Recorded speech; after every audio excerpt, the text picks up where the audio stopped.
Olá! Nesta nossa conversa de hoje, vamos mergulhar numa das maiores questões que existem. Qual é, afinal, a verdadeira natureza da realidade? Vamos juntar peças que vêm da física, da sabedoria antiga e também da filosofia espiritual para montar um quebra-cabeças que é fascinante. Ok, vamos começar com esta ideia que é bem provocadora. E se tudo aquilo que a gente aprendeu sobre o mundo ser feito de objetos sólidos, separados, independentes, e se isso for só uma parte da história? E se, na verdade, a base fundamental da realidade for uma imensa teia de relações, de conexões? Para a gente poder entender essa nova perspectiva, primeiro a gente precisa olhar para trás e ver como é que a nossa visão antiga do mundo, como é que ela começou a desmoronar. Essa era a visão de Newton, né? Um universo que funcionava como um relógio, tudo seguindo leis fixas, previsíveis. A ideia era que, se a gente soubesse a posição e o movimento de cada peça, seria possível prever o futuro para sempre. Uma ideia muito reconfortante, mas que estava com os dias contados. E aqui é que vem a grande virada. A física do século XX, principalmente a mecânica quântica, virou essa mesa.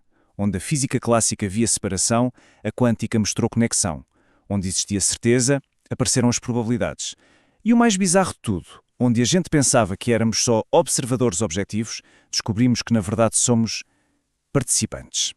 Essa citação do físico Fritjof Capra resume perfeitamente essa nova visão. A realidade lá no nível subatômico não é feita de coisas, mas sim de uma teia de energia que está numa dança constante, tudo interligado. Nada, absolutamente nada, existe de forma isolada. Agora, o que é realmente curioso é que essa ideia, que soa tão revolucionária vinda da ciência moderna, não é exatamente nova. A gente encontra ecos muito parecidos em tradições de sabedoria com milhares de anos. Olhem só que interessante esta citação de um mestre zen. Um kalpa é uma medida de tempo imensa, como uma era geológica. O que ele está dizendo é que, mesmo que pareça que estamos separados por eras, a nossa conexão fundamental nunca se quebrou. Soa muito parecido com o entrelaçamento quântico, não é? Aquela noção de que duas partículas podem estar ligadas instantaneamente, não importa a distância. É uma intuição profunda sobre a unidade de tudo. O hinduísmo nos dá uma imagem muito poderosa. A dança de Shiva. Não se trata de um Deus que cria o mundo e depois vai embora. Não. Ele é a dança. O universo é esse processo contínuo de criar e destruir, um fluxo que tem ritmo, que é unificado.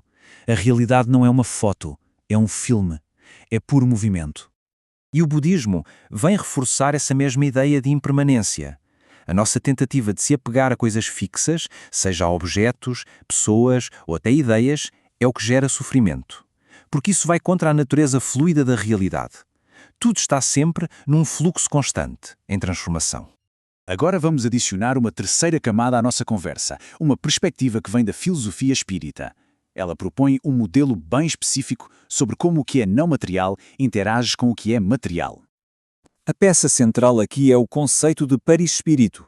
Pense nele como uma interface, um tradutor.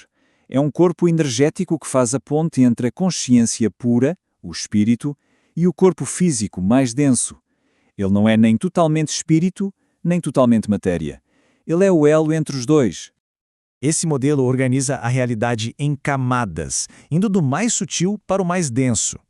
Tudo começa com o espírito, que é basicamente informação pura, a consciência individual. Essa consciência, então, usa o perispírito como sua interface vibracional.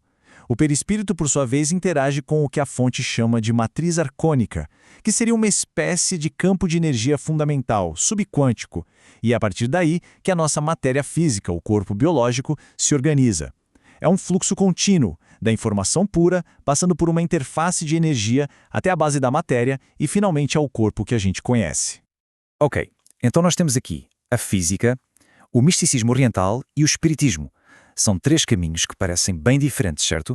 Mas e se todos eles estiverem a descrever a mesma montanha, só que de pontos de vista diferentes? É fascinante notar os paralelos. A física busca o tal campo unificado. O taoísmo fala do Tao, que é o processo cósmico por trás de tudo. O budismo descreve a teia cósmica de interrelações. E o espiritismo postula um fluido cósmico universal, a base de toda a criação. Todas essas ideias, no fundo, apontam para uma realidade única, fundamental e interconectada. Usando uma metáfora mais moderna, a gente pode imaginar essa realidade fundamental como uma espécie de nuvem computacional viva e autoconsciente. Antes de qualquer coisa se manifestar como matéria ou energia, ela já existe como um padrão de informação coerente dentro dessa nuvem universal. E isso tudo nos leva à conclusão mais profunda e mais pessoal de todas. Se a realidade é essa teia toda interconectada, qual é então o nosso papel nisso tudo? O físico John Wheeler insistia muito nesse ponto. A mecânica quântica mostrou que o simples ato de observar afeta aquilo que é observado. A gente não está olhando o universo através de um vidro, separados dele. Nós estamos dentro dele, e a nossa presença, a nossa consciência, tem um papel ativo nisso. E as implicações disso são enormes. Somos participantes, então não somos vítimas passivas das circunstâncias. O que a gente pensa, o que a gente sente, o que a gente faz, tudo isso reverbera através dessa teia cósmica. As nossas intenções e ações ajudam a moldar a realidade que nós experienciamos. Essa perspectiva espiritual vinda através de Emmanuel ecoa a mesma ideia, mas numa dimensão moral.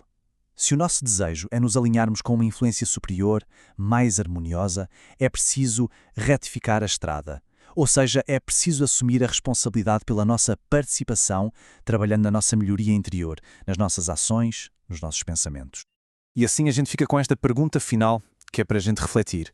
Se a física moderna e a sabedoria antiga estiverem certas, e se não somos meros espectadores, mas sim co-criadores da nossa realidade, a questão crucial passa a ser: o que é que nós, coletiva e individualmente, estamos escolhendo criar a cada momento?